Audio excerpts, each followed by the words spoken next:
자, 우리 모두가 다 여기 지금 이제 전화 여러분들, 우리 학우들 모두 한 가지 공통점이 있습니다. 뭐냐면 예수 그리스도를 믿는 사람이라는 거죠. 예. 그러니까 예수 그리스도를 믿는 믿음을 가진 사람들. 그럼 예수 그리스도를 믿는 믿음을 가진 그리스도인들에게는 아주 중요한 또 하나의 공통점이 있습니다. 우리들에게는 대전제가 있어요. 대전제가 뭐냐면 그게 이제 가장 중요한 건 하나가 있어요. 자, 그러면 그러기 전에 지난번에 우리가 역사에 대해서 말을 할 때 역사는 해석이다라고 말씀드렸죠. 그러니까 해석이라고 말할 때 그거는 그 해석하는 당사자의 주관에서 나온다. 주관적인 해석에 의해서 기록이 되어지고 또 그 다음에 그것을 읽는 사람의 주관이 또 있어요. 그런데 가장 중요한 우리가 잊어서는 안 될 중요한 것은 하나가 뭐냐면 이 인간의 역사는 하나님께서 개입해 오셨다는 것입니다. 그리고 반드시 거기에 인간들의 행위가 거기에 다 기록이 되어 있다는 거죠. 물론 역사를 인류 전체를 지금 80억이 넘는 인구 전체를 다 한 사람 한 사람의 모든 행동을 다 적을 수는 없습니다. 그런데 그 인간들의 행위가 숨겨져 있는데 그러한 행위들이 다 거기에 있다는 것이죠. 그러니까 우리가 역사를 말할 때 사람에 대한 종합적인 예다 이렇게 말을 하기도 합니다. 그러니까 우리가 역사를 이해하려면 사람에 대한 이해가 필요하겠죠. 자, 그러면 그 인간을 어떻게 이해해야 되느냐? 그 사람이 그냥 단순히 그냥 존재하는 독립적으로 존재하는 인간이 아니라 누구와 연관되어 있는 존재예요? 하나님과 연관이 되어 있는 존재예요. 그러니까 하나님과 연관이 되어 있기 때문에 하나님에 대한 이해가 중요하죠. 그러니까 중요한 전제라고 했어요. presupposition이라고 그래요. 근데 그 전제가 매우 중요합니다. 무엇을 전제로 하느냐? 하나님께서는 역사 속에서 우주 만물을 섭리하신다.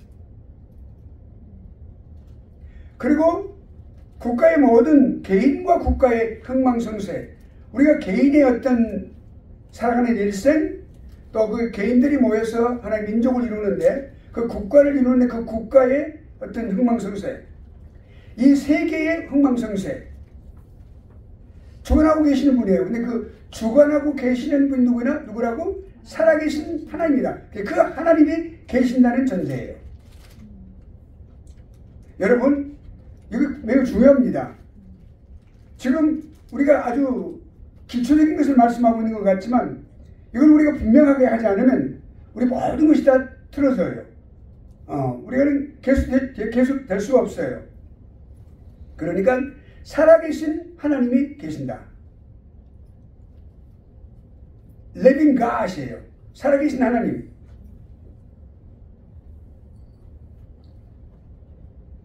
너희들은 나를 누구라고 하느냐라고 주님께서 물어보셨을 때 사람들이 인자를 누구라고 하느냐라고 물어봤을 때 뭐 선지자 뭐 이렇게 많이 했어요.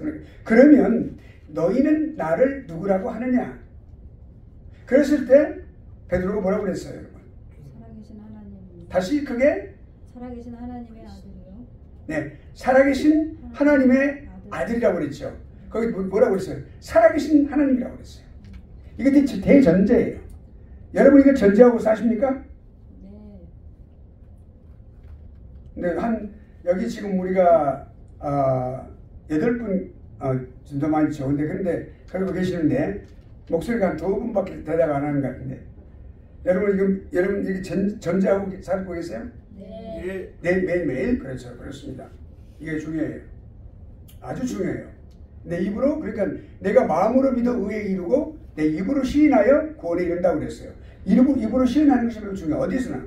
네. 그러면 동시에 우리 사람은 어떤 하나님과 어떤 관계예요? 어떻게? 하나님을 경외하는 거죠. 경외라고 하는 것은 두려워하는 거예요. 하나님을 두려워하는 거예요. 근데 그냥 무서워서 두려워하는 것이 아니라 그 두려워하는 우리는 피조물이고 하나님은 창조주라는 그 사실 때문에 우리는 하나님을 두려워하는 존재예요. 존경하고 두려워하는 거예요. 그리고 또한 그렇게 할 뿐만 아니라 우리에게 정말 우리가 하나님을 즐거워하는 거예요. 함께 기쁨을 누리는 하나님의 계심으로 인하여 내가 즐거움을 가질 수 있는 존재 하나님이세요. 자, 그러면 우리가 이제 그 도표를 한번 봅시다. 맨 위에 뭐라고 되어 있어요? Living God이라고 되어 있어요. Living God. 지금 우리가 24페이지 교재 24페이지 하고 있어요. 그러면 Living God이에요. 살아계신 하나님. 여기 중에 그냥 하나님이 아니라 관념적인 하나님이 아니라 우리 마음속에 살아계신 하나님이 아니라 실제로 살아계신 하나님. 살아 역사하시는 하나님. 네, 우리 숨소리를 들으시고 우리 눈물도 보시고, 네, 우리 가는 방향도 하시고, 우리를 한 걸음 한 걸음 인도하시고, 우리가 슬퍼할 때 함께 울기도 하시고, 우리 기뻐할 때 우리 함께 노래 즐거이 부르시는 하나님, 살아계신 하나님.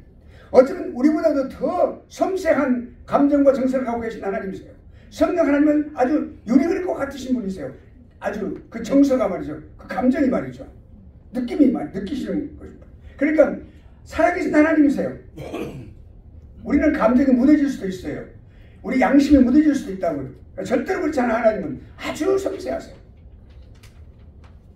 근데 그 밑에 누가 있어요? 맨 사람이 있어요. 그건 그냥 사람인데 우리 인류를 말하는 거예요. 인류라는 그런 공통 개념을 갖고 있어요. 근데 그 사이에 어떤 일이 일어납니까? 하나님께서 우리 사람에게 하나님의 주권으로 행하시는 거예요. 그러니까 the authority of God, 하나님의 절대적인 주권이 우리에게 임하시는 거예요. 하나님은 우리에게 절대적인 주권으로 명령하시고 하지 말라 하시고 인도하시고 복을 주시고 하나님께서 인도하고 계시는 거예요. 사랑하시고 자비와 긍휼을 베푸시고 눈물 닦아주시고 하면 해서는 안 되는 일을 하면 안 된다고 해초를 때리시고 올바른 길로 인도하시고 의의 길로 인도하시는 도다. 하나님께서 그렇게 하시는 거예요. authority로. The authority of God, 그 말은 하나님의 절대 주권으로 그렇게 하시는 거예요. 우리를 로봇으로 생각하시는 그런 게 아니에요. 우리 살아계시기 때문에 매 순간순간 그렇게 권고하시는 거예요. 살아계심의 증거예요, 그게. 그럼 우리 인간 편에서는 어떻습니까? The fear of the Lord. 이 fear라고 하는 것이 하나님 경외한다는 말이에요. 두려워한다는 말이에요. 하나님을 즐거워하고 기뻐하고 감사하고 눈물 흘리고 하나님께 의지하며 신뢰하며 하나님께 모든 걸 털어놓고 내 가슴을 치면서 회개하고 그렇게 하지만 그러면서 그 마음속에 가장 중요한 건 뭐냐면 하나님을 두려워하는 마음. 창조주를 두려워하는 피조물의 그 마음. 이거 없을 때 인간은 마음대로 사는 거예요. 이거 없을 때 이 경외하는 마음이 없을 때 인간은 마음대로 사는 거예요.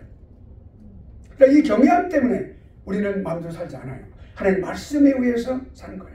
하나님께 우리에게 크라이테리아를 주셨어요. 그래 그 말씀에 입각하여 우리 삶과 신앙의 기본이 되도록 주범이 되도록 우리가 그렇게 믿으면서 살아가는 거죠. 그래서 하나님과의 관계를 이루어가는 이 모든 역사가 매일 그렇게 이루어지고 매년 이루어지고 그렇게 지금까지 매 세계를 이루어지고 그렇게 살아온 그 모든 과정이 히스토리예요. 이게 역사예요. 이 역사를 우리가 분명하게 이렇게 이해를 해야 된다 그 말이에요. 하나님과 밀접한 관계를 가진 인간.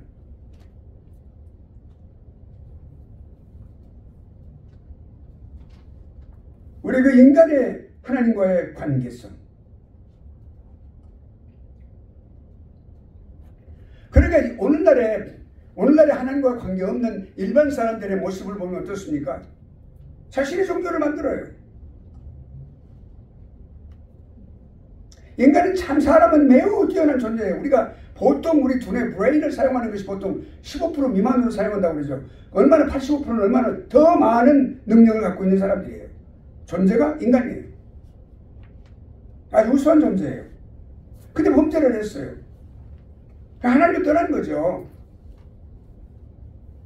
하나님을 떠난 인간의 모습은 여러 가지로 많이 나타나는 거죠. 그러니까 인간 자신의 종교, 그 잘못된 어떤 그런 토테미즘이라든지 우상을 만들어가지고 그 우상을 자기가 스스로 만들어서 신이라고 만들어 놓고 그걸 하는 거예요. 그러니까 그는 어떤 형상을 만들 뿐만 아니라 갖고 있는 모든 것들을 이 땅에서 하나님 외에 다른 것들을 그게 아주 목숨을 걸고 살아가는 거예요. 돈도 그렇고 물질, 사람도 그렇고 어떤 것이든지 관념도 그렇고 뭐든지 어떤 이념이라든지 사상이라든지 예.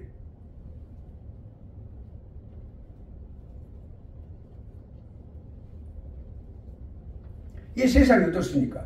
처음 시작이 있었기 때문에 이 세상은 마지막에 종말이 있습니다. 그건 하나님의 계획이에요.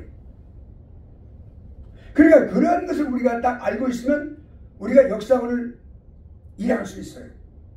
역사를 바르게 보고 바르게 해석하고 바르게 설명할 수 있어요. 근데 그러한 사명이 누구에게 있어요? 우리 모든 신학도들에게 있고 주의 종들에게 있다 이 말이죠. 말씀을 전하는 설교자들에게 있고 목회자들에게 있다 이 말입니다. 신학도들에게 있어요. 자, 그러면 성경의 역성을 한번 우리가 가장 두드러진 부분을 보겠습니다. 전도서 3장 14절과 15절 한번 읽어봐요.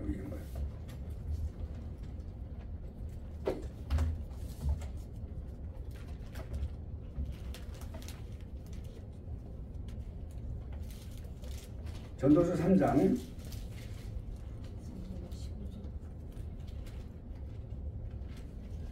하나님께서 행하시는 모든 것은 영원히 있을 것이라. 그 외에 더 할 수도 없고 그것에서 덜 할 수도 없나니 하나님이 이같이 행하심은 사람들이 그의 앞에서 경외하게 하려 하심인 줄을 내가 알았도다.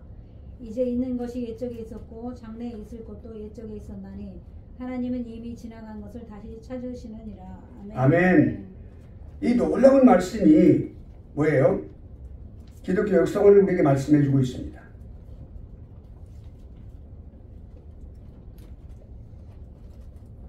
우리가 기독교 역사관이라는 게 뭐냐면 기독교인으로서 역사를 보는 관점을 말해요.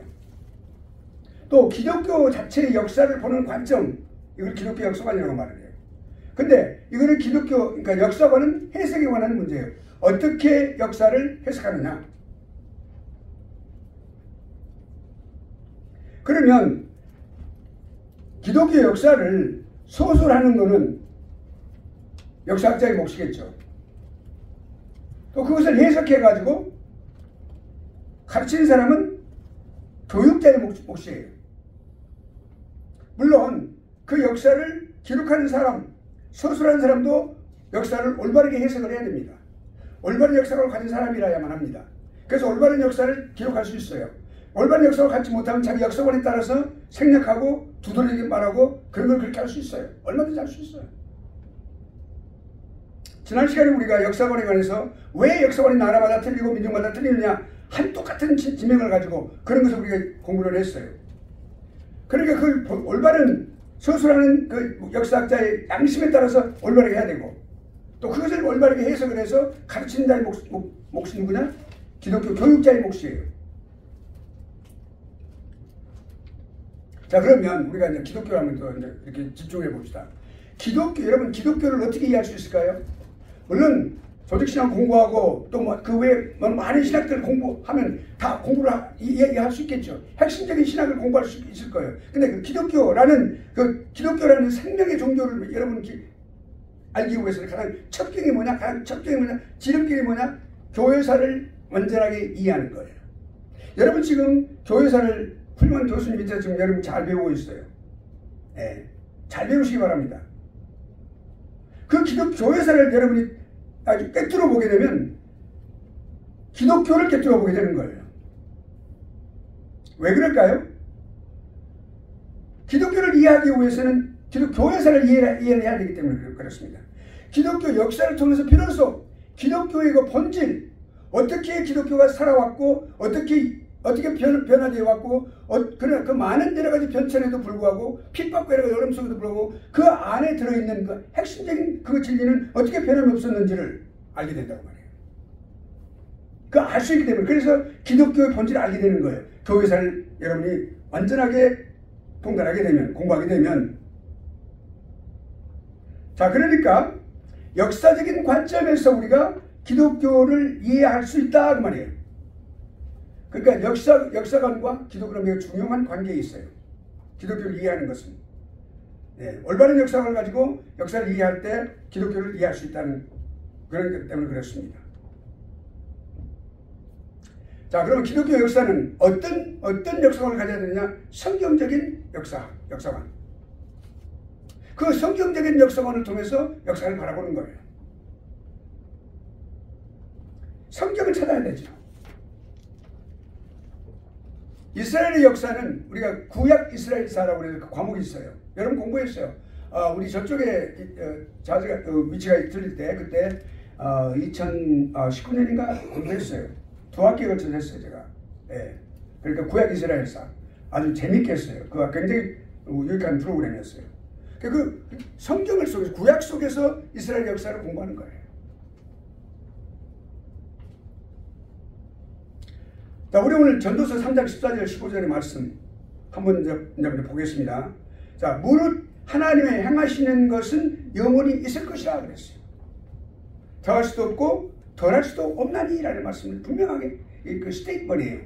absolute 스테이트먼이에요. 변함없는 분명한 서술로 되어 있는 말씀이에요. 그러니까 하나님이 이같이 행하시면 왜 뭐요? 더할 수도 없고 덜할 수도 없고 하는 그 하나님께 행하시는 그것이, 그러니까 하나님께 행하시는 영원히 행하시고 그리고 덜할 수도 없고 더할 수도 없게 행하시는 그 이유가 있어요. 그는 사람으로 하여금 그 안에서 경외하게 하려 하시는 줄 내가 알았도다. 하나님 경외하는 것이 인간의 가장 큰 목적이에요. 인간을 경외하는 것이, 사람을 경외하는 것이 인간으로서 하나님을 경외하는 것이 가장 큰 목적이라는 거죠. 이제 있는 것이 옛적에 있었고 장래에 있을 것도 옛적에 있었나니 하나님은 이미 지나간 것을 다시 찾으시느니라. 참 놀라운 말씀이죠. 여러분, 유행이라고 하는 말을 우리 많이 쓰죠. 뭐 옛날 뭐 나팔바지 뭐 무슨 뭐 좀 세상 말로 세볼까, 나도 좀 다 할 줄 알아요. 저도 쫄바지, 뭐 쫄바지라는 게 있어요. 나팔바지도 있고 저도 알아요. 모르는 거 아니에요. 안 해서 그렇지. 여러분, 몸빼바지 뭐 이렇게 뭐 있어요. 벙벙이하고 이렇게 쪼개서 딱 밑으로 해가지고 몸빼바지 말이죠. 아무튼 여러분 보세요. 그러면 그런 유행과는 유행하고 상관이 없어요. 그거와 상관없어요. 물론 유행도 그런 것은 많이 그런 속성을 조금 갖고 있어요. 하나님께서는 옛적에 있었어요. 예를 들어서 10세기 전에, 50세기 전에, 또는 100년 전에, 1세기 전에, 5세기 전에 있었어요.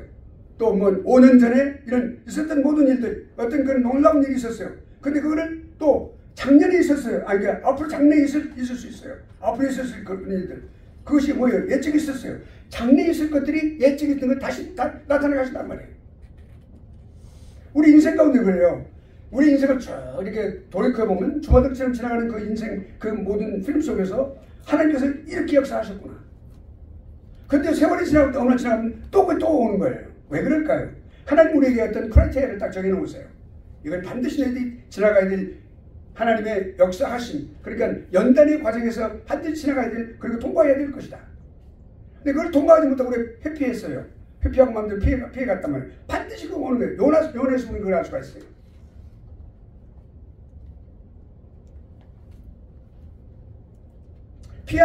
피했으면 하나님은 또 그걸 반드시 그와 비슷한 것을 본인적으로 같은 것을 또 주신다고요. 우리 인생에서. 일어나 가신단 말이에요. 반드시 그 과정을 우리는 하나님의 뜻에 맞춰서 반드시 들이따서 그것을 이루어가야 돼. 성화의 과정을 이루어가야 돼. 또 주신다고. 또 온단 말이에요. 그러니까 하나 예를 들었습니다만은, 그러니까 하나님은 이미 지나간 것을 다시 찾으시느니라. 여러분 참 이거 놀라운 역사관이에요. 역사에 관한 말씀을 해주시는 거예요. 전도서를 기록한 이 전도 기자는 물론 솔로몬도 그 포함됩니다. 근데 그런 내용들이 인생을 갖다 그렇게 많이 살고, 그리고 거기서 깨달은 바를 성령 하나님에 의해서 성령의 인도하심에 따라서 깨달은 바를 기록하는 것이에요. 성령의 감동하심을 통해서. 놀라운 말씀이죠. 14절에서 하나님께서 역사 속에서 행하시는 것을 말하는 거예요. 14절에서. 그 모든 일에 대한 주권을 가지신 하나님께서 역사 속에서 행하시는 모든 일은 불변하다. 그리고 어떤 그 원인 제공으로도 바꿀 수 없다. 더할 수도 없고 덜할 수도 없다. 더할 수도 없고 덜할 수도 없다. 하나님께서 하신 일은 절대로 인간의 힘으로 덜할 수도 없고 더할 수도 없다. 어떤 환경에 의해서도 더해질 수도 없고 덜할 수도 없는 것이다. 이거는 하나님 주권에 의해서 한 것이기 때문에. 어떤 원인 제공으로도 바꿀 수 없는 거예요. 하나님께 그렇게 하신 것이기 때문에. 이게 하나님의 주권이에요. The authority of God. 오늘 지금 24페이지, 25페이지 하고 있어요. 교재. 그러니까 그 목적이 있어요. 하나님 그렇게 하시는 목적이. 오늘 본문에 나온 것 같이 뭐예요? 한 가지예요. 살아계신 하나님을 두려움으로 공격하게 하기 위한 것이다. 할렐루야. 아멘. 이거 깨달으면 훌륭한 사람이에요. 나이와 관계없이. 네, 젊은 분도 이걸 빨리 깨달을 수 있고, 네, 나이가 지긋하신 분도 이걸 깨달을 수 있고. 다음으로 15절 보여요. 말씀을 다른 번역편들을 참고하면 다소 변화 차이는 있지만 동일한 원리를 이렇게 알게 된 상태에서 번역이 되어 있어요. 뭐냐면 하나님은 지나간 과거 속으로 사라져간 것들을 다시 찾아서 우리 현실 앞에 나타내신다.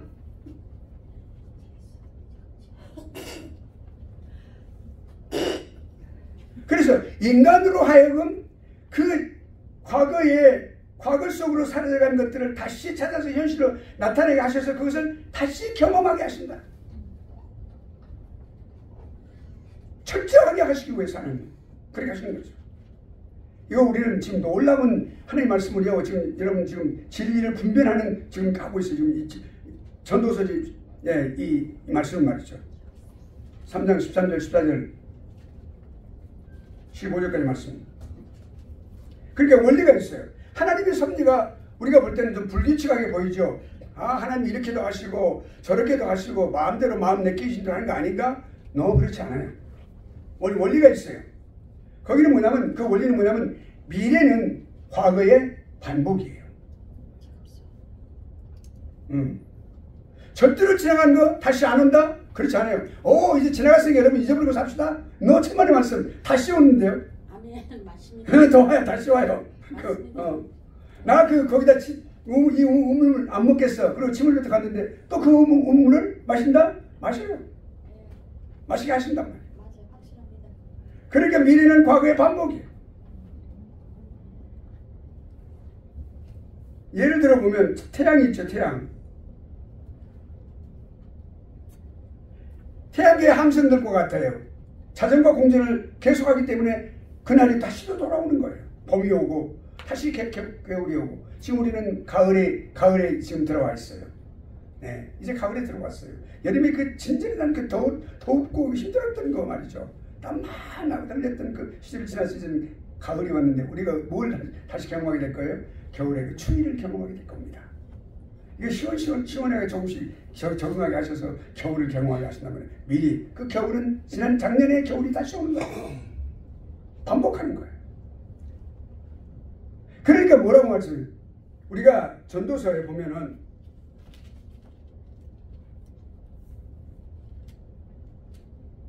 뭐라고 나와요? 해 아래 새 것이 없다.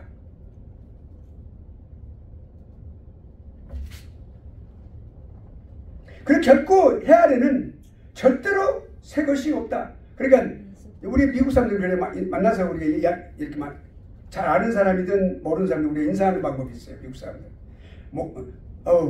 It's another day 그렇게 말을 해요. It's another day 그 말을 해요. 근데 그 말이 뭔 말이냐? 또 다른 날이로구나. 근데 It's new day라고 말 안 해요. 절대로. 그 왜 그런지 아면 성경적이에요. 또 다른 날을 하나님께 주셨다. 또 다른 날이다. 새 날이라고 안 해요. 새 날이라고 안 해요. 새 아침 우리가 볼 때 새 아침이죠. 그러나 또 다른 아침.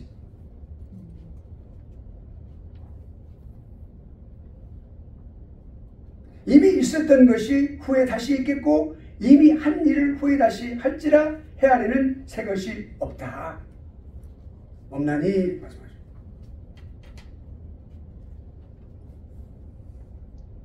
그러니까 사람의 역사를 한번 이렇게 확대해 볼까요? 역사는 시대가 변하지만 그런 가운데서도 항상 본질적으로 동일한 것을 드러내고 반복하는 거예요. 근데 이걸 우리가 알면 역사를 해석할 수 있어요. 올바르게. 그거 모르니까 자꾸 왜곡하는 거예요. 역사 왜곡이란 말은 요즘 한국에 아주 유행어가 되어버렸어요. 어떤 분 때문에 누구랑 이야기 안 해요. 근데 그 역사 왜곡이란 말이 너무 유명하게 됐어요. 근데 그 역사 왜곡이라는 말이 왜 그럴까요? 여기 지금 오늘 본문에 나와 우리가 생각해 볼 수 있는 게 바로 그거예요. 항상 역사는 시대가 변하는 가운데서도 항상 동일한 것을 나타내며 반복한다. 이거를 알면은 그렇게 그렇게 왜곡을 안 하겠죠. 예. 자, 그러면 우리가 이제 하나님의 어떤 목적을 지향하면서 나아가고 있다. 그러면 역사의 해석이 가능하다. 역사를 어떻게 해석할 수 있는가? 전반적으로 해석이 가능한 것이다. 예. 자, 그러니까 우리가 지나간 역사 속에서 죄로 인하여 부패된 인간들의 모습이 있죠. 우리가 그 군상이라고 그러니까 사람들의 모습. 그 사람들의 모습, 그 부패한 사람들의 모습 있는데 그 사람들이 죄성 때문에 저지른 모든 잘못들, 악한 일들 이런 것들을 하나님은 뭐예요? 다시 불러오는 거예요. 1차 대전이 세계 1차 대전이 일어났어요. 근데 또 2차 대전이 일어났어요. 지금 3차 대전의 위기에 와 있다고 말이에요. 지금. 예. 3차 대전 직전까지 와 있어요. 우리가 3차 대전이 일어나게 하실지 안 할 때는 우리는 몰라요. 하나님 주관에 가는 것이니까. 함부로 그래서 섣불리 말할 수는 없어요. 그러나 실질적으로 위기에 있다. 우리는 함부로 그렇게 경거망동하게 말하지는 않습니다. 그런데 아무튼 그렇게 부패한 인간들 저런 것을 다시 불러오시는 거예요. 오늘 본문 말씀에서 전서 3장 14절 15절 말씀에서 그렇게 우리가 알 수가 있다. 묵상을 통해서 우리가 알 수 있는 거 바로 이 진리가 바로 그거란 말이죠. 그런데 이 중요한 것은 뭐냐면 하나님의 말씀이 있어요. 하나님의 말씀이 이 악한 세대에 박해받은 연약한 사람들, 그 사람들 우리들을 하나님께서 보호하시고 하나님의 선하신 때에 구속의 은혜를 있게 하신다. 이게 구원의 끝뜻이 들어있는 거예요. 구원은 인간의 역사 속에서 하나님의 뜻대로 이루어지는 것이니까요. 자, 그러니까 마지막으로 딱 보면 기독교의 역사는 뭐예요? 넓은 의미에서 보면 인류의 역사, 그 인류의 역사가 사실상 하나님의 구원의 역사다. Redemptive History라고 말을 해요. 구속의 역사. 이 인류의 역사는 하나님의 구속의 역사다. 근데 그 기독교인이 아닌 또 신학도들이 아닌 사람들은 모르는 사람들이 많아요. 그러면 이제 구속의 역사를 한번 봅시다. 구속의 역사를 줄여서 구속사라고 말합니다. 우리가 왜 구속사를 연구를 해야 되느냐? 이거 점입 강형으로 더 깊이 들어가는 거예요. 기독교주의가 어떤 사람이라 해야 됩니까? 역사를 연구를 해야 돼요. 역사 공부하는 사람, 대학에서 예를 들어서 대학에서 히스토리를 전공한 사람이 목사님 되신 분들이 많아요.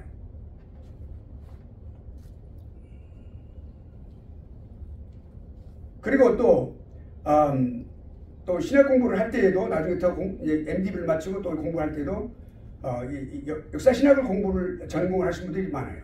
그거 매우 유익한 겁니다. Historical Theology.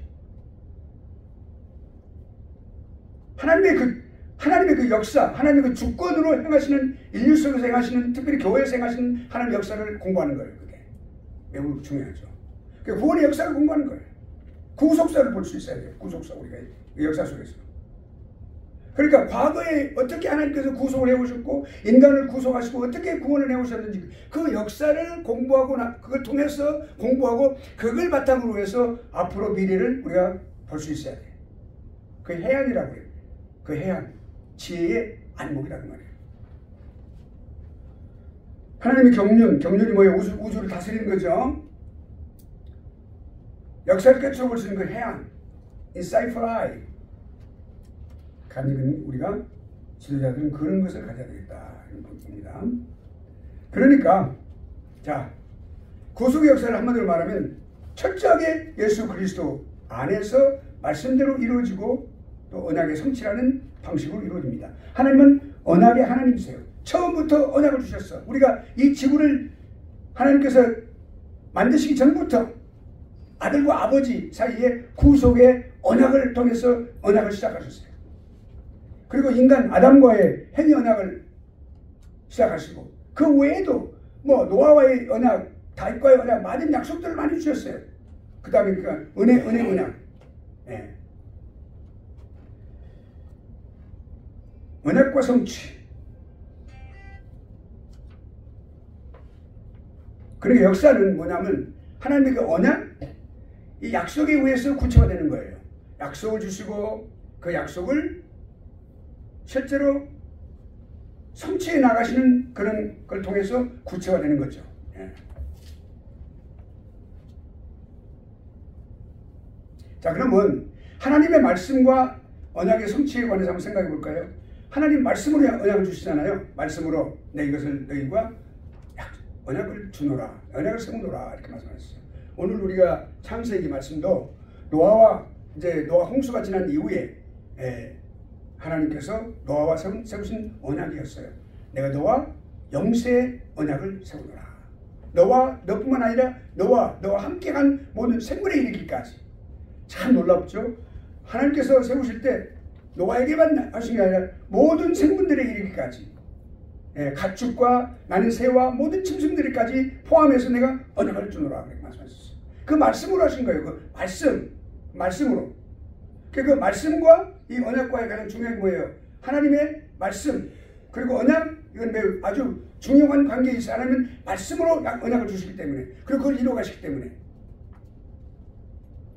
그러니까 하나님의 약속은 입으로부터 나오잖아요. 입술을 통하여 약속의 말씀, 언약의 말씀 나와요. 그래서 그 언약의 말씀은 반드시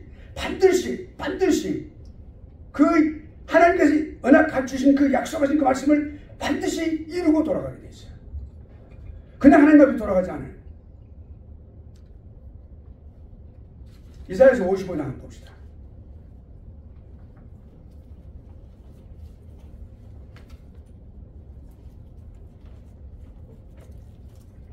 이사야서 55장.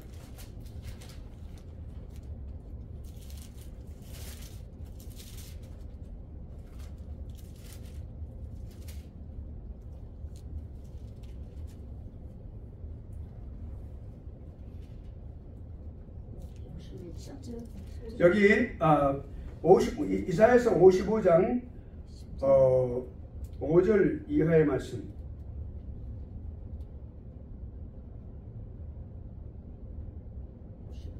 5장부터 5절 그러니까 55장 8절 이하에, 그러니까 9절부터 정확하게 좀 짧게 합시다. 9절에서 11절까지 누가 읽어보세요.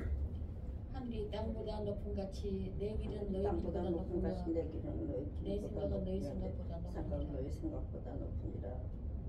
비하여 하늘에서 내려서는 다시 그리가 가지 않고 토지를 적시해서 싹이 나게 하며 열매가 맺게 하여 지정하는 자에게 증거를 주며 먹는 자에게 양식을 주는 것 같이 내 입에서 나가는 말도 헛되이 내게 부르지 아니하고 나의 뜻을 이루며 나의 명을 보낸 일에 형통하리라. 아멘. 아멘.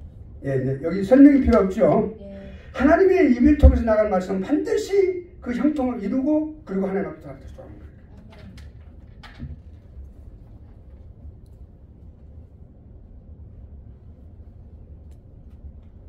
자, 그러니까 그것이 약속이 성취하는 방법으로 그렇게 하신다는 거죠.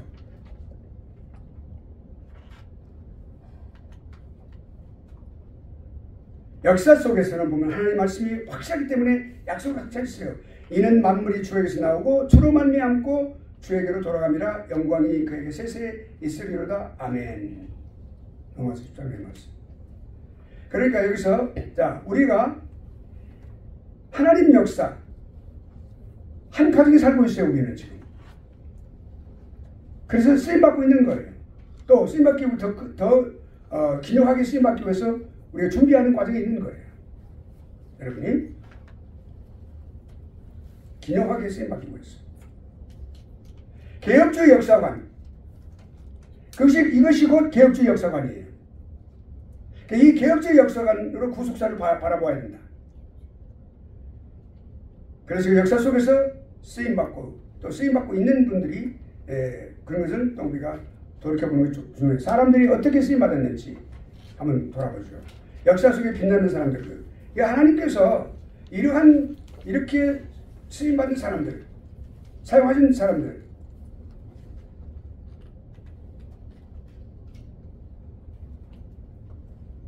역사가 하나님의 역사가 진행되는 동안에 빛나는 사람들이 있어요. 다는 할 수 없고 우리가 개혁신학을 수호하고 또 그 역사 속에서 귀하게 쓰임받은 사람들이 몇 분 있어요. 3대 칼빈주의자들. 칼빈주의가 곧 개혁주의가 칼빈주의라고 그랬죠. 그 Calvinism, Reform Theology, Reform Ethos. 그러니까 칼빈주의자들은 바로 개혁주의자들이에요. 그러면 그 아브라함 카이퍼, 헤르만 바빙크, 벤저민 워필드 이 세 사람이 3대 칼빈주의자들이에요. 가장 칼빈주의에 투철했던 분들이에요. 그 사람들인데 이 사람들에 대해서 좀 우리가 공부를 좀 한번 하고 넘어가겠습니다. 에이브라함 카이퍼, 그러니까 19세기에서 20세기까지 살았던, 그러니까 1800년대에서 1900년대까지 살았던 사람인데 한평생을 칼빈주의에 못 맞췄어요. 그리고 또 칼빈주의 문화에 또 문화 관점을 갖다 확립하는데 바쳤던 그런 인물입니다. 위대한 칼빈주의, 그러니까 16세기 이후, 16세기가 뭡니까? 종교개혁 이후로 가장 위대한 칼빈주의자다 이렇게 평을 받는 사람이 에이브라함 카이퍼. 예.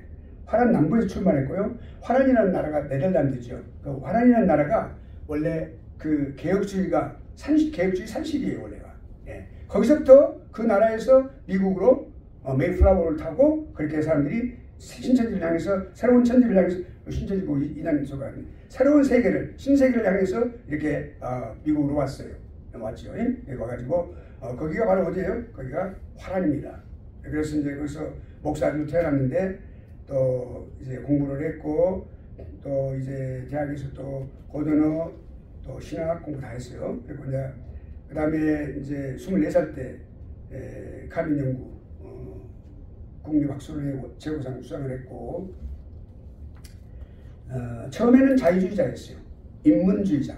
칼빈도 인문주의자였어요. 처음에는. 거듭나기 전에는. 그런데 자유주의자 목사로 시작을 했는데 나중에 그 베베와 같이, 베베가 누굽니까? 여자 성도님이잖아요. 그 여자 성도님이 아주 강력한 그런 조언을 하고 또 그렇게 말씀을 드렸어요. 기도하고 충고하고 그래서 그리스도 안에서 하나님의 말씀과 은혜에 충만한 칼빈주의로 변화가 됐어요. 이 에이브라함 카이퍼가. 그래서 이제 20년간 목회를 하고 그리고 이제 또 칼빈주의 기독교 사상을 교육시키는데 많은 그런 역할도 했고 그런 오르가니제이션들도 이렇게 세우고 그리고 이제 1874년에는 하원 의원 됐고 그다음에 이제 또 그 칼빈주의 정당 그 정당의 당수가 되었어요. 당수가 하면 당 대표가 되었고 그래서 이제 또 편집을 했고 그다음에 대학을 창설했고 또 기독교 여러 가지 많은 사회협회 창설을 했고 나중에 1901년에는 내무장관 하면서 또 수상을 겸직하는 그런 이제 그 화란 국가의 수상에 또 수상직에 올랐습니다. 그리고 나서 이제 그것은 이제 임기가 끝나고 그리고 12년간 수상직을 겸임했죠. 그리고 이제 1913년에 하원 의원을 다시 이제 국회의원하고 그리고 이제 끝난 때 은퇴를 했죠. 아주 강력한 지도자였어요. 지도자고 또한 신앙인이었고 그리고 철저한 개혁주의자로서 신학자였고 조직신학도 이렇게 쓸 수도 있어요. 저서도 있고 그래서 아주 설교할 때 그냥 뜨거운 마음으로 온 사람들 마음에 갖다 불을 질러놓는 그런 설교자였고 조직력을 가진 그런 훌륭한 리더였고 행정도 밝았고 그렇습니다.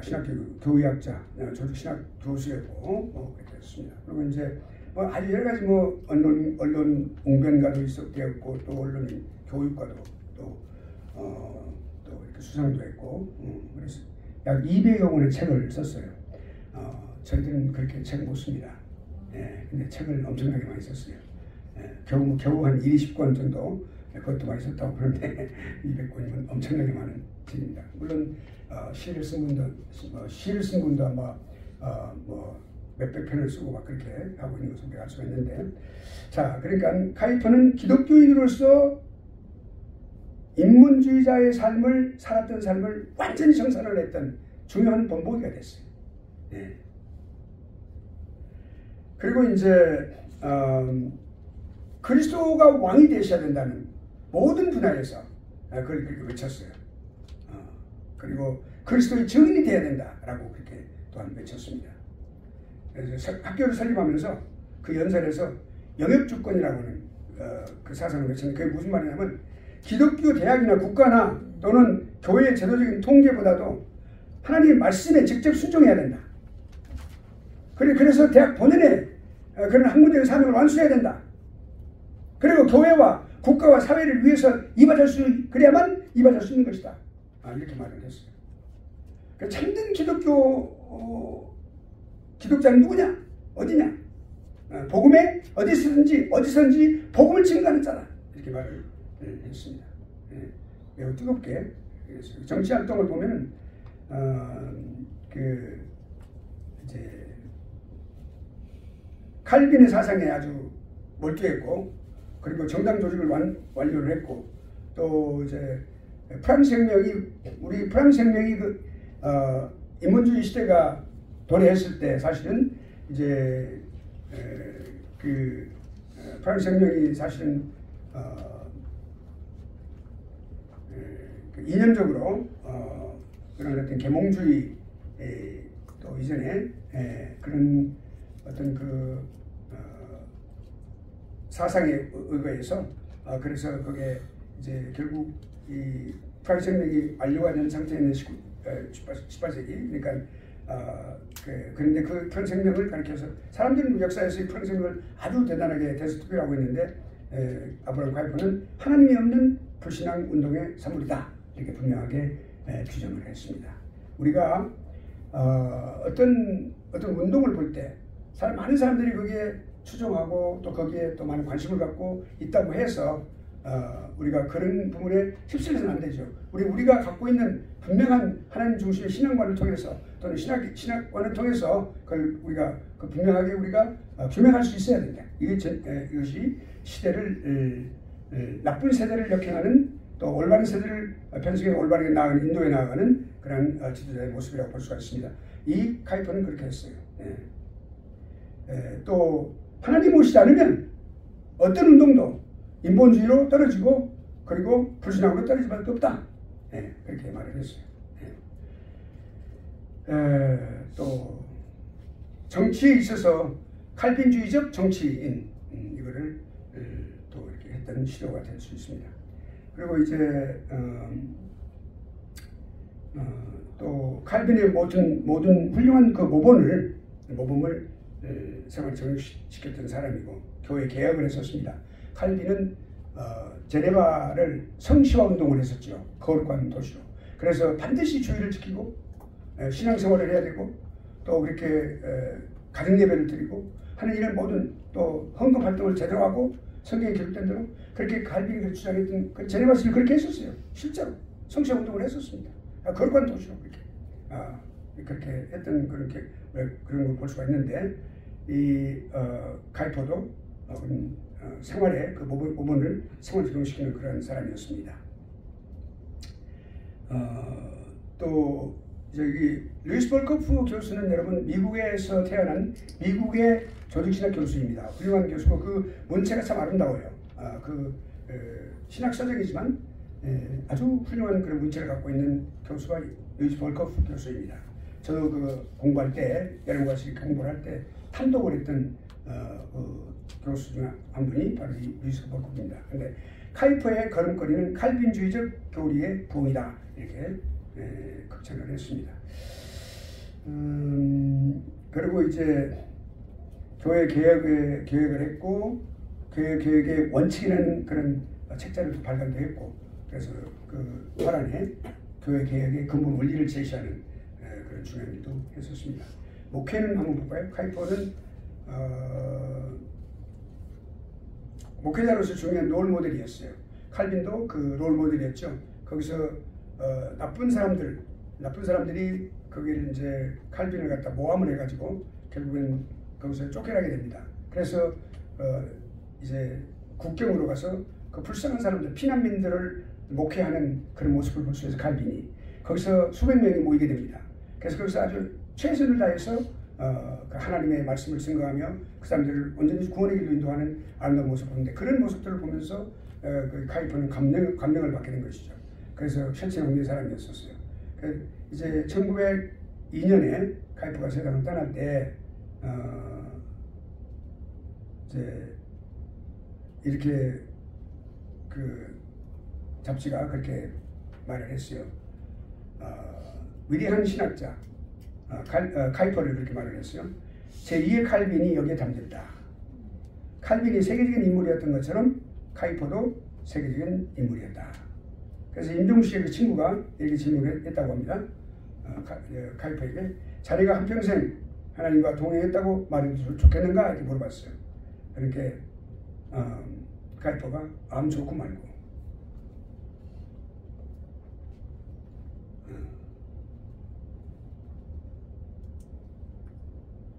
Of course it sure works 이렇게 대답했겠죠. 확신 넘치는 말을 조용히 남겼습니다. 한마디로 Soli Deo Gloria, Soli Deo Gloria는 오직 하나님의 영광을 위하여 라고 하는 우리 종교개혁 당시의 그 모토입니다. 근데 오직 하나님께만 영광의 삶이었다고 말할 수가 있겠죠. 개혁주의 기본 정신입니다. 개혁 신학을 갖고 있었던 사람의 아름다운 삶의 모습이라고 볼 수가 있어요. 두 번째, 헤르만 바빙크입니다. 헤르만 바빙크도 1800년대에 태어나서 1900년대에 세상을 떠난 사람이었습니다. 그 아버지 이제 목사들로 태어났고 또 아주 특징이 헤르만 바빙크의 부모님들의 그 신앙의 모습은 딱 두 가지. 아주 단순하고 경건한 사람들이었어요. 여러분 정말 진정한 신앙은 단순해요. 그냥 하나님 신뢰하는 거예요. 그렇죠? 하나님 신뢰하는 거예요. 그냥 다른 거 없어, 이유가 없어, 이유가 없는 거예요. 그냥 신뢰하는 거예요. 의지하고 눈물 흘리면서 그냥 다가가고 회개하고 하나님 앞에 신뢰하는 거예요. 그리고 경건하다고 하는 것은 뭐냐면 경건이라고 하는 말은 다른 게 아니고 거룩하다 뭐 이런 말을 포함하는 것이 아니고 물론 그런 그 뒤에 어떤 이면적인 그런 표현도 있겠지만 그 중요한 것은 경건이라고 하는 말은 성령 하나님의 인도하심을 받는 사람을 말해요. 성령의 충만하심을 통하여 성령의 인도하심을 받는 사람, 그것이 그 삶이 경건의 삶이에요. 경건의 연습을 하라 그랬어요. 그 경건의 연습을 하라 그 말은 곧 성령의 인도함을 받는 연습을 하라 그 말이에요. 이게 중요합니다. 경건한 사람들이었어요. 그 아들이 또 이렇게 그 부모들이 밑에서 그렇게 그래서 자 이렇게 보면은 아까 바빙크도 그랬고 카이퍼도 그랬고 바빙크도 그런데 젊었을 때 보통 20대, 30대 이전에 책을 쓰는 게 그 대개 보통 대가들은 그 책을 많이 쓰죠. 근데 여기도 16세 이전에 7개국어로 배웠는데 문법학교에서 이제 고전과 헬라어 또 아주 공부 많이 했고 또 캄비지나 교수가 됐어요. 사실 20세 때 젊을 때. 그러니까 26세 나이로 징글리에 있어서의 윤리라는 그 논문을 제출했어요. 박사학위를 취득했어요. 26세. 상당히 빨리 그렇게 될 수가 있어요. 그래서 개혁 목사로 부임을 했고 이제 개혁교회 목사 그리고 이제 신학자 이전에 설교자가 목회자가 했고 다 그렇게 설교했고 목회를 했습니다. 우리가 신학교에서 신학생들을 받을 때 신학 공부원에서 그 사람을 목사 안수를 주고 또 그렇게 한 게 아니라 또 그 사람 박사학위를 주는 게 아니라 반드시 목회 경험이 있어야 됩니다. 목회 경험이 있어야 돼요. 박사학위를 주려면. 그리고 그렇게 중요해요. 왜냐하면 목회 경험을 하는 사람하고 하지 않는 사람하고 엄청난 차이가 있어요. 신학 공부원 해가지고는 안 되는 거거든요. 목회 실전 경험이 있어야 돼요. 영혼을 사랑하고 그 영혼을 위하여 무릎 꿇고 눈물 흘리면서 그렇게 하나님 앞에 그 눈물 흘리는 그런 생활이 있어야 된다 말이죠. 그게 중요해요. 그러니까 그것이 꼭 예를 들어서 단독 목회 담임 목사가 아니라 할지라도 꼭 부목이라도 부교육자라도 그렇게 반드시 목회자 입장에서 전도사라도 그 전도사도 그렇게 하고, 그러니까 그런 목회 전도사가 이제 전도사로서 사역을 하는 것도 목회 경력에 사실은 들어가는 겁니다. 그 목회 경력이 있어야 돼. 예, 그렇게 해서 우리가 그걸 이제 당연히 우리가 이제 목사로서 발전 그렇지만 이제 이렇게 학위 과정을 밟을 때 그렇다는 거죠. 그러니까 여기서 이렇게 반드시 공부를 했고 뭐예요? 그때 목회 설교자고 목회자였어요. 그러니까 그렇게 그걸 할 수가 있습니다. 그리고 이제 1883년에 조지신학 교수로 임명을 받았어요. 그러니까 태어날 때가 1854년에 태어났죠. 그래서 1880년이니까 26살 때, 그리고 이제 83년이니까 29살 때 조지신학 교수로 임명을 받았죠. 그래서 20년 동안 교의학, 신학, 분리학, 윤리학, 철학 등 강의를 했고 오랫동안. 그리고 이제 개혁파 교의학, 개혁교의학, 개혁교의학이 4권으로 돼서 이렇게 엄청나게 큰 거예요.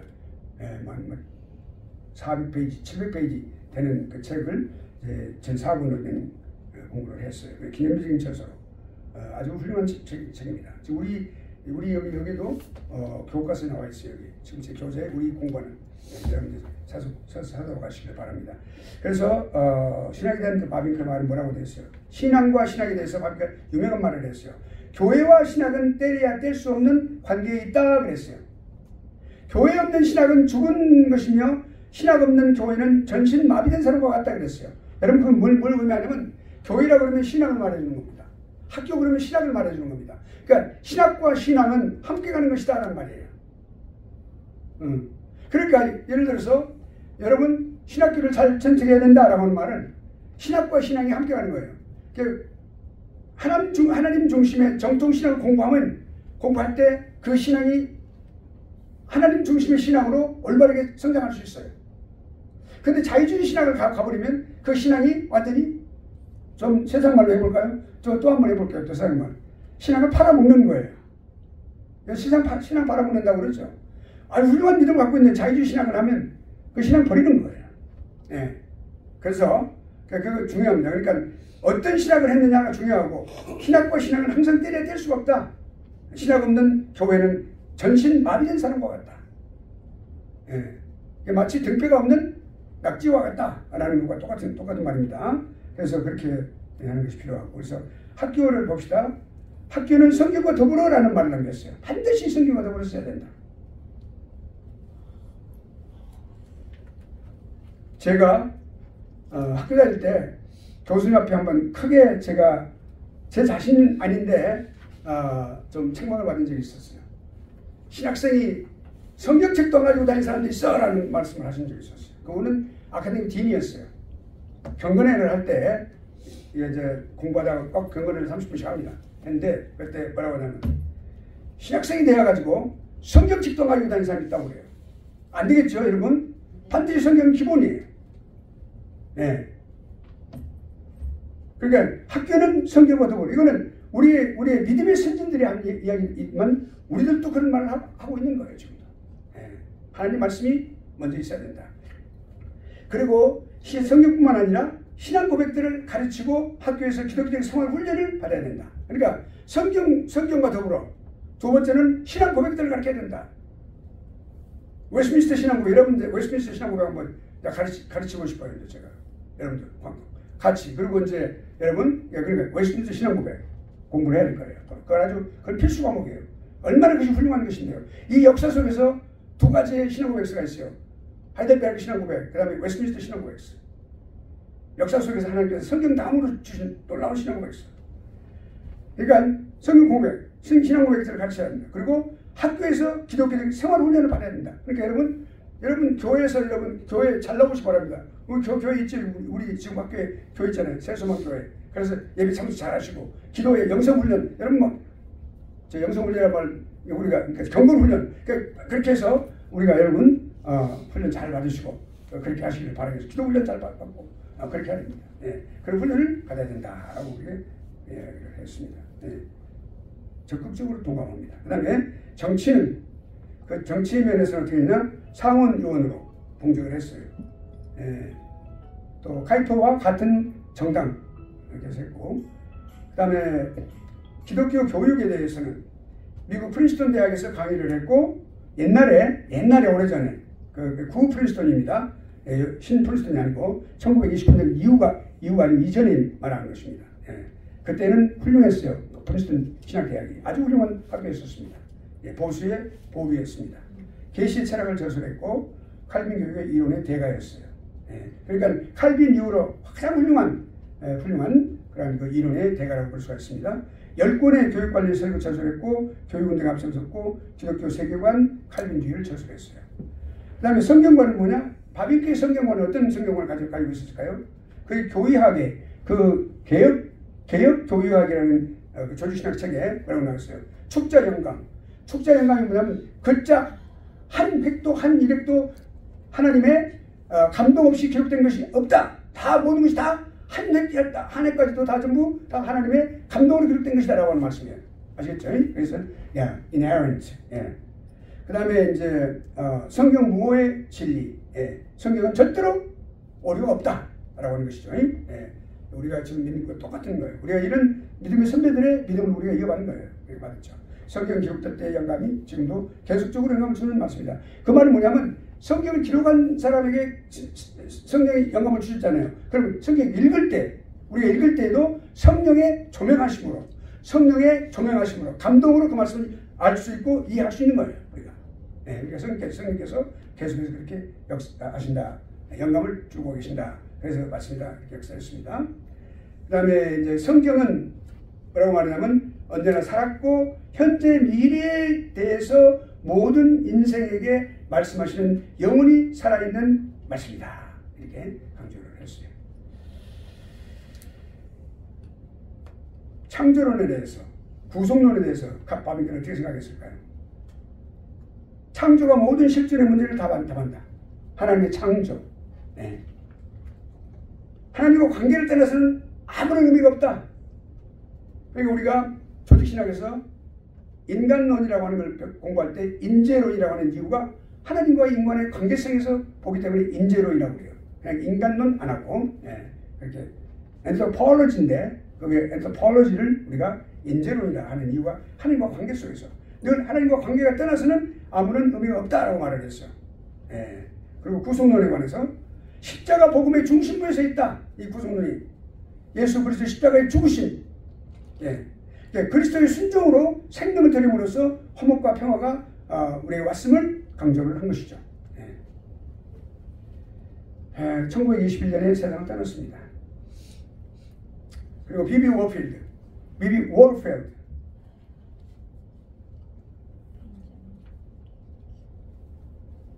약간 벤자민 워필드, 여기도 1800년대에 태어나서 1900년대 같은 해에 비비 워필드하고 헬먼 바비큐하고 같은 해에 세상을 떠났습니다.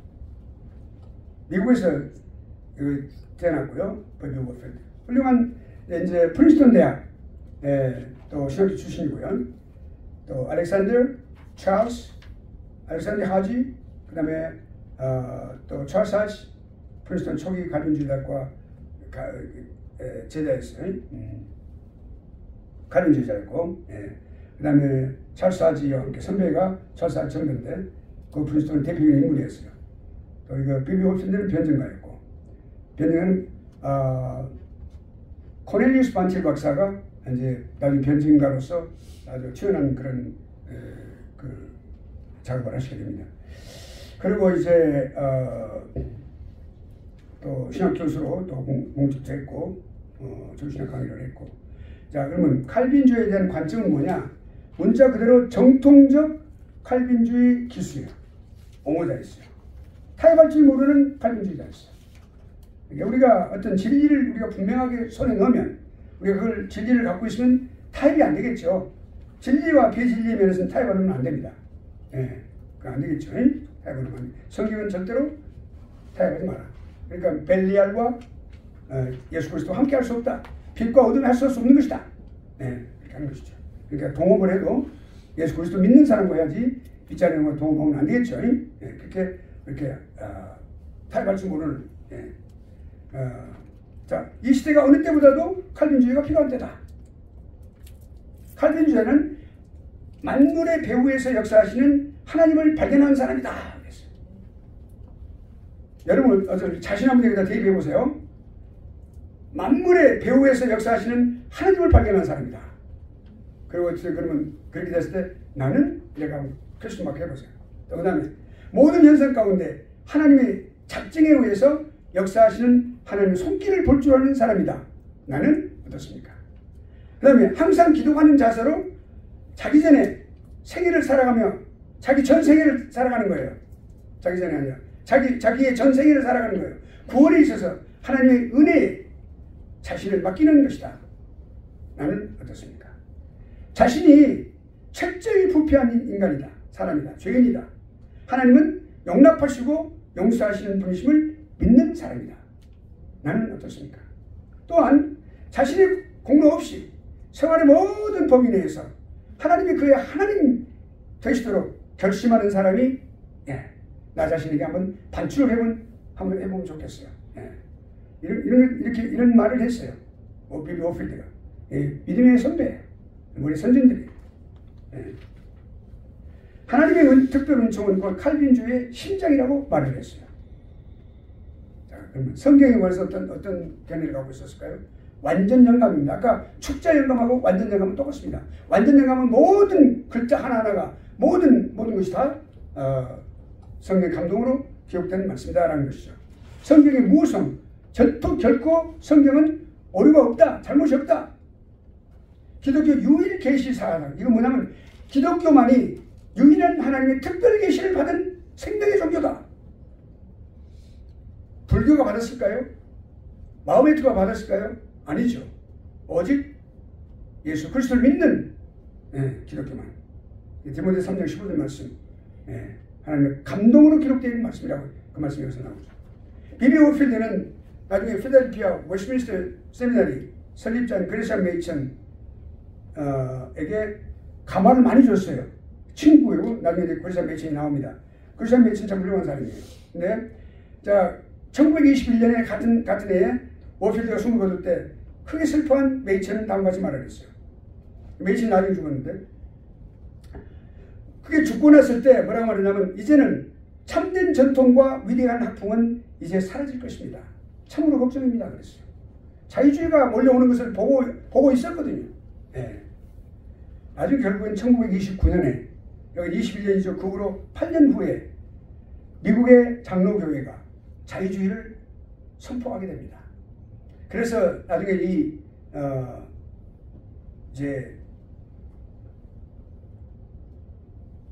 제가 좀 오해했어요. 저기 같은 해가 아니고 여기 크리스찬 메이천은 더 오래 살았죠. 1929년에 크리스찬 메이천이 1937년까지 살았어요. 근데 나중에 크리스찬 메이천이 이제 그 장로교회 거기를 떠나서 필라델피아 지역에 웨스트민스터 신학교를 세울 때 나중에 세우게 됩니다. 그 장로교가 이렇게 여러 가지 많은 그런 신학적인 문제로 자유주의가 돼버리니까 그렇습니다. 그러면 크리스찬 메이천 마지막으로 보겠습니다. 1881년 미국에서 출생했고요. 자, 이 메이천에게 있어서 어떤 생애 결정적인 전환점이 있었어요. 우리에게도 일생에 어떤 전환점이 있죠. 딱 사람이 딱 바꿔지는 그런 계기가 딱 온다고요. 누구 어떤 사람을 만났을 경우에 또는 어떤 학교를 들어갔을 경우에 어떤 교수를 만났을 경우에 또는 어떤 배우자를 만났을 경우에 친구를 만났을 경우에 하나님의 말씀을 만났을 경우에 예수 그리스도를 만났을 경우에 이렇게 어떤 특별한 경우에 그 전환점이 오는 거예요. 인생의 전환점이 오는 거예요.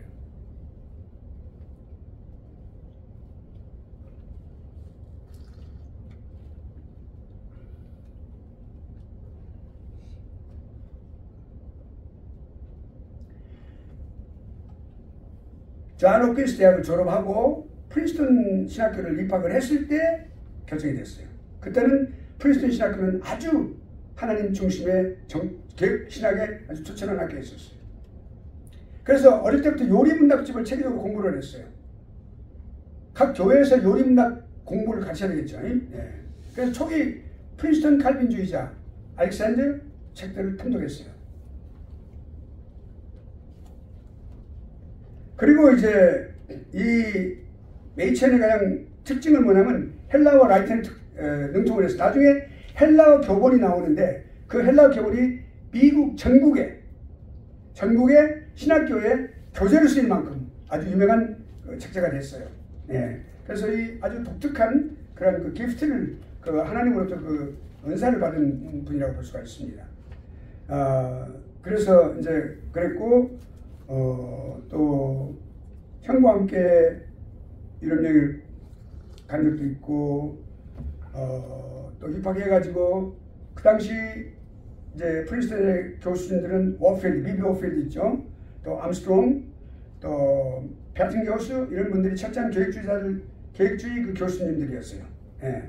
그분들의 그 영향을 받고 많이 전수를 받고 그렇게 해서 신학이 정립을 하게 됩니다.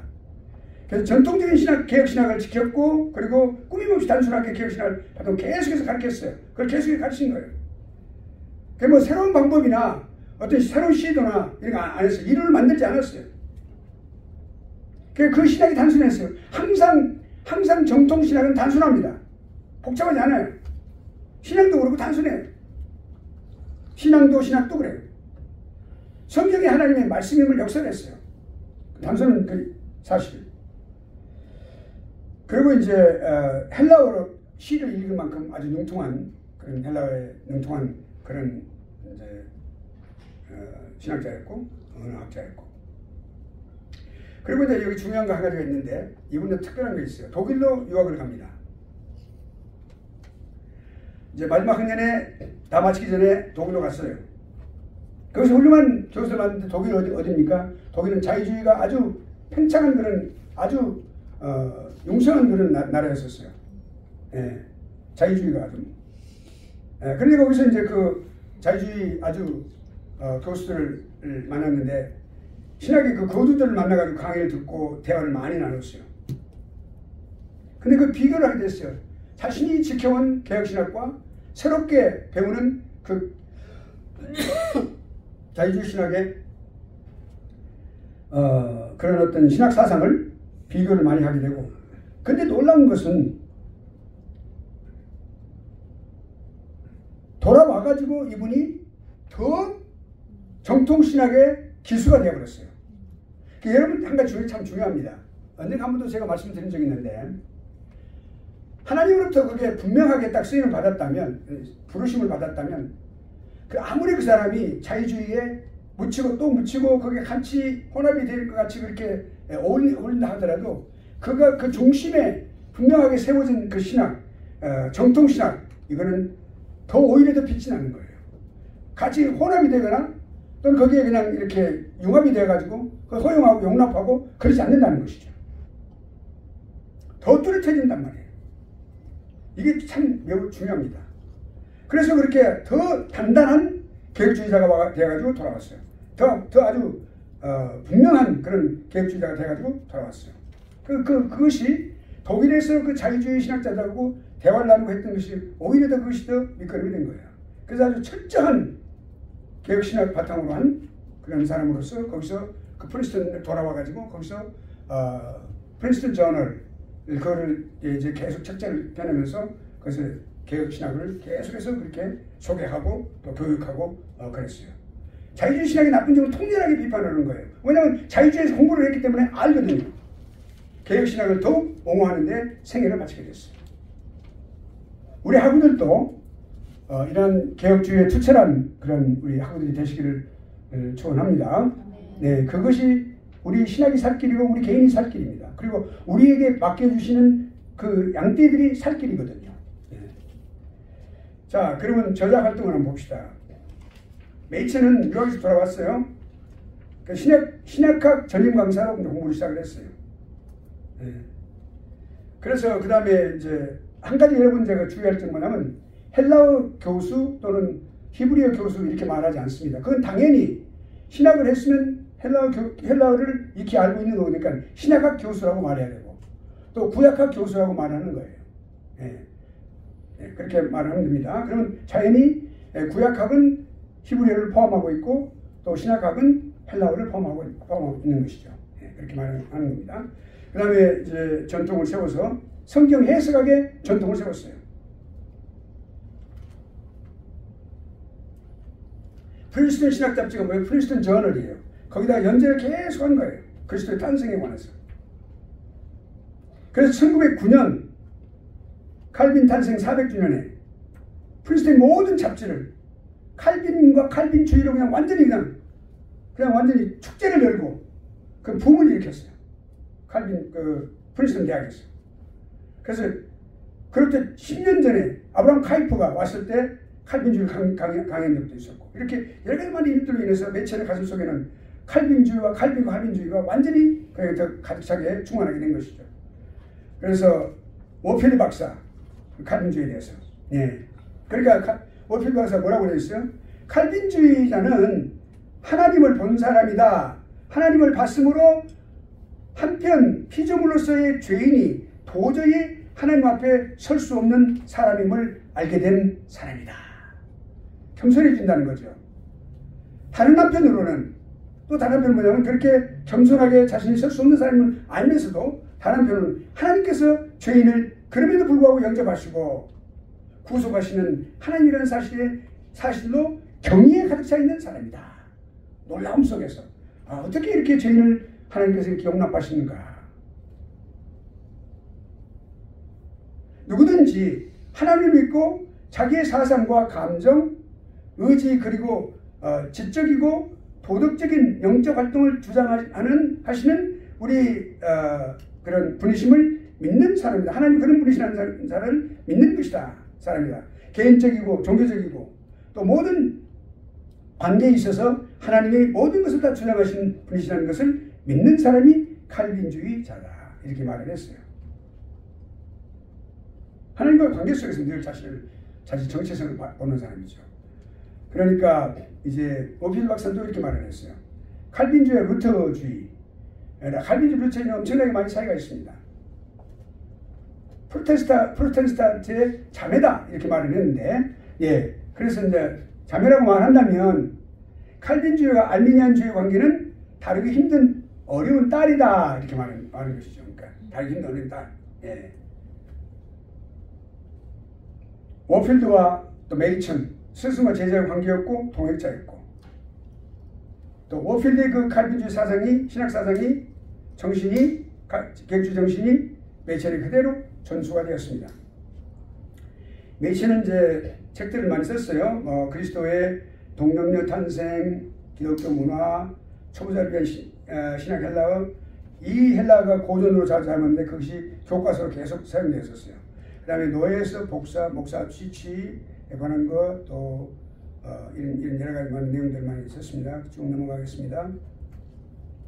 바울 종교의 기원이라든지. 자, 1920년도에 어떤 일이 있냐면 장로교회가 장로교 연합안을 제출했어요. 그러니까 보수 장로교회와 자유주의 바탕으로 한 장로교회로 이렇게 연합하는 것을 그렇게 제출을 했습니다. 미국에서. 그 내용은 뭐냐면 미국 그리스도 교회의 연합이다 이렇게 해가지고 했는데 메이천이 강력히 반발을 했어요. 그렇게 할 수가 없는 것이다. 안 되는 것이다. 그래서 논쟁의 도가니 속으로 들어갔는데 결국엔 논쟁이 메이천의 승리로 끝났어요. 그러면 기독교 연합 안 하겠다 이렇게 장로에서 말을 했어요. 그때 이제 책을 쓰기도 했는데, 그 다음에 이제 그렇게 해서 다른 뿌리를 갖고 있다. 자유주의와 이런 칼빈주의는 완전히 다른 뿌리를 갖고 있다라고 분명히 말을 했어요. 그래서 그 당시 이제 자유주의자인 포스틱이라는 사람은 성경의 현대적인 사용이라는 책으로 도전을 해가지고 많이 논쟁을 많이 벌였습니다. 그리고 이제 메이천이 29년에 정교수를 취임을 하고 그랬는데 그 같은 해에 장로교회가 자유주의 노선을 표방하고 말았어요. 1년 후에. 아주 그냥 전격적으로 그렇게 망치를 때리듯이 그렇게 해버린 거예요. 그러니까 메이천은 거기서 더 이상 있을 수가 없었어요. 정등교 프리스턴을 떠나서 신학의 동지인 존 머리 박사, 그 다음에 반티어, 또 웰슨, 그와 함께 필라의 웨스트민스터 테올로지컬 세미나리를 세우게 됩니다. 그래서 전통의 그런 컨서버티브, 그런 리포먼드 테올로기컬 세미나리가 세우게 됩니다. 그래서 이제 메이체는 37년, 그 후로 37년, 8년 후에 세상을 떠납니다. 친구인 존 머레이 교수. 존 머레이 교수는 훌륭한 교수입니다. 조직신학 교수였고 책자를 많이 쓰신 교수인데 그 교수가 손잡고 이렇게 말을 했어요. 교수에게. 그리스도께 기꺼이 순종하게 된 것을 감사하게 생각하네. 그 이상 바랄 것이 무엇인가.